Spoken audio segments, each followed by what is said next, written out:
Welcome to our social marketing program, Can't Afford to Lose, Can't Afford to Play. This program addresses the growing normalization of online sports betting among Australians aged 24 to 35, rather than viewing gambling as simply an individual choice.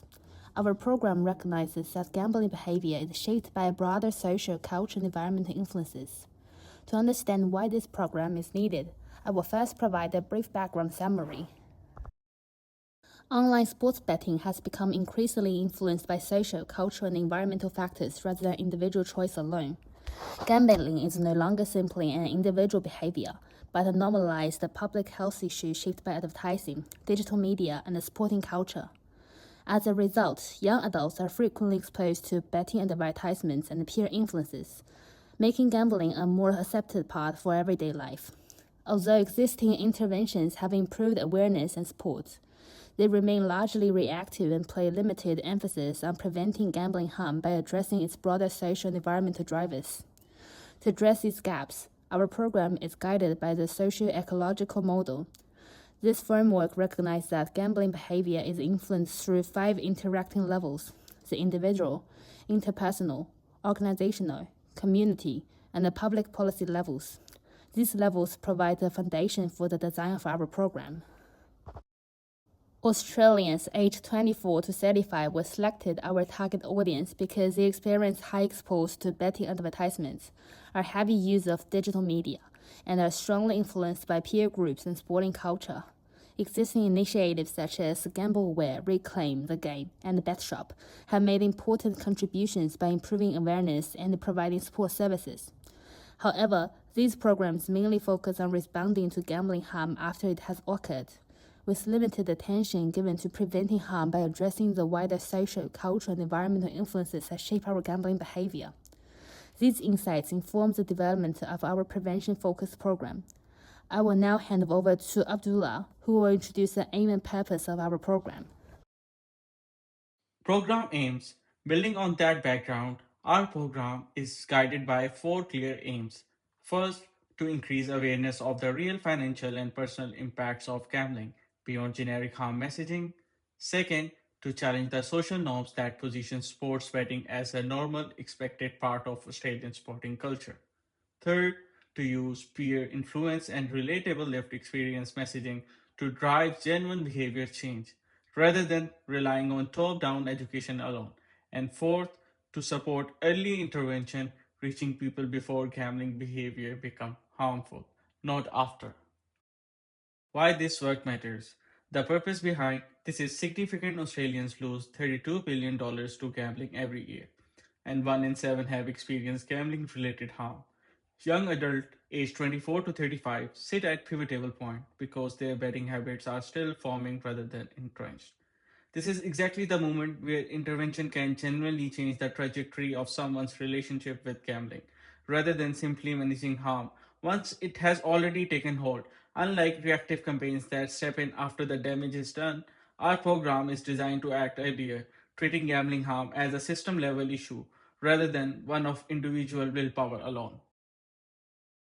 Now that we know why this matters, let's talk strategy. Picture this, it's World Cup season. You're watching the match with your friends and every ad break is another betting app throwing odds at you. That's the world we are designing for. So our strategy leans on 2 theories to fight back. The socio-ecological model is basically a blueprint. It says behavior isn't just about the person, it's shaped by their friends, their workplace, even the ads during the match. That's why our tactics hit downstream, midstream, and upstream, not just telling people to have more self-control. And social norms theory tackles the real culprit, the belief that betting is just part of watching sport. Spoiler, it's not. That's where our positioning statement comes in. For Aussies aged 24 to 35 who think betting is just part of the game, we are the movement that shows the real cost through real people, not just another ledger.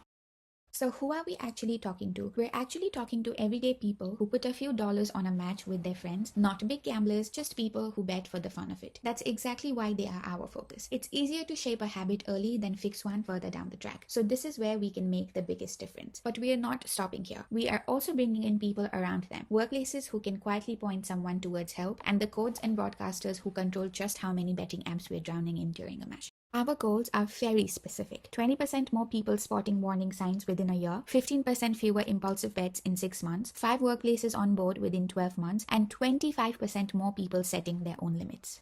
Here's the twist. Our audience basically designed this with us. They wanted a dashboard that shows real losses, not scare tactics. They wanted to set their own limits, not be told what to do, and they trust a friend's story over a celebrity's ad every time. How does this actually play out? Downstream at the individual level, a spending dashboard, a self-set limit tool, and content made by real people, not actors. Midstream, workplace EAP support and training, plus gambling-free social spaces at partner venues. And upstream, pushing for tighter regulation on betting ads during live sport and partnering with codes and broadcasters to cut ad saturation. So downstream, midstream, and upstream, prevention that actually listens. Before finalising our program, we wanted to ensure our ideas were grounded in feedback from our target audience rather than assumptions. We conducted concept testing with 8 Australian participants aged between 24 and 35, all of whom watched sport regularly and had previous experience with sport betting.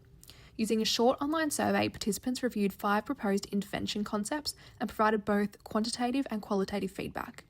We asked which ideas they found most relevant, which they would actually use, which felt unrealistic or too intrusive, and which they believe would have the greatest impact on reducing gambling harm.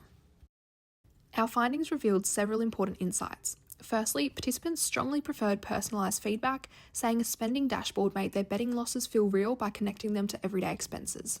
Secondly, authentic stories from people with lived experience were viewed as far more persuasive than celebrity endorsements. We also found low awareness of workplace employee assistance programs as a source of gambling support, highlighting an opportunity for early intervention. Finally, participants felt mandatory betting limits were too controlling, instead preferring tools that allowed them to set their own limits and maintain autonomy. These findings directly shaped our final program. The spending dashboard became our flagship downstream intervention, celebrity messaging was replaced with peer ambassadors who shared lived experiences, workplace education was added as a key midstream strategy, and mandatory limits were redesigned as self-set limits to better reflect participant preferences. These refinements align with the social ecological model by addressing multiple levels of influence.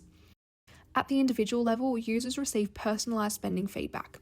At the interpersonal level, peer ambassadors challenge social norms around betting. Organisationally, employers integrate gambling support into existing wellbeing programs.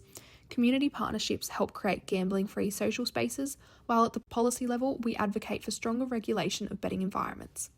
Together, these insights ensured our program was not only theory-driven, but also informed by the lived experiences and preferences of the people it is designed to support. Evaluation plan.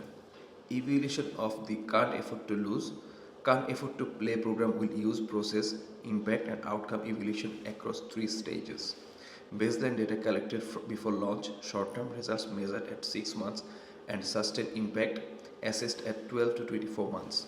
Together these stages track progress against all 4 SMART objectives. Process evaluation measures reach and engagement, which is tracking social media views, shares, comments and website visit. Participation in the workplace and community activities and uptake of spending dashboard and self-set limit tool. This directly tracks objective 3, which is workplace partnerships, and contributes to objective 1, awareness reach. Impact evaluation uses pre and post surveys to measure change in the awareness, pre-receive social norms, intention to reduce betting, and self-reported behavior, including use of set limits and uptake support service such as IPS and the BetStop. These track objectives 1, 2 and 4 awareness, reduce impulsive betting and set limit adoption. Outcome evaluation measures the change in the problem gambling severity index scores, a validated clinical screening tool alongside where behavior change has been sustained over time. This is the long-term test of whether all 4 objectives taken together produce lasting changes. We will consider this program successful if it raises awareness of gambling harm, reduce positive attitudes towards sports betting, encourage voluntary betting limits, reduce betting behavior and increase use of support services.